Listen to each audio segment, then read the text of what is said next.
രാജ്യത്തെ എല്ലാ ആഭ്യന്തര യുദ്ധങ്ങൾക്കും ചീഫ് ജസ്റ്റിസ് സഞ്ജീവ് ഖന്നയും മതയുദ്ധങ്ങൾക്ക് സുപ്രീം കോടതിയും ഉത്തരവാദിയാണെന്നാണ് ദുബെ പറഞ്ഞത്. അതിന് പിന്നാലെയാണ് ഈ കത്ത് പുറപ്പെട്ടിട്ടുള്ളത്.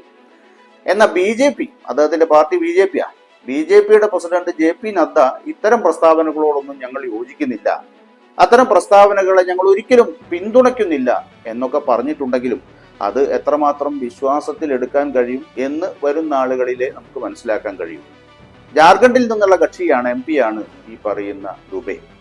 അദ്ദേഹത്തിനെതിരെ എന്തെങ്കിലും നടപടിയെടുക്കുമോ എന്ന് നഡ്ഡയോട് ചോദിച്ചപ്പം നഡ്ഡ അതിനെക്കുറിച്ചൊന്നും ഒരക്ഷരം ഉരിയാടിയിട്ടില്ല. അപ്പൊ അതുകൊണ്ട് തന്നെ ഉദ്ദേശശുദ്ധി നമുക്ക് വ്യക്തമാണല്ലോ. കോടതിയലക്ഷ്യ നടപടികൾ ആവശ്യപ്പെടുന്ന കത്തിൽ സുപ്രീം കോടതിയുടെ നിഷ്പക്ഷതയെ നേരിട്ട് വിമർശിക്കുന്ന വർഗീയ ധ്രുവീകരണ പരാമർശങ്ങളാണ് ദുബെ നടത്തിയിട്ടുള്ളതെന്ന് എല്ലാവർക്കും വ്യക്തമായിട്ടുള്ളതാണ്.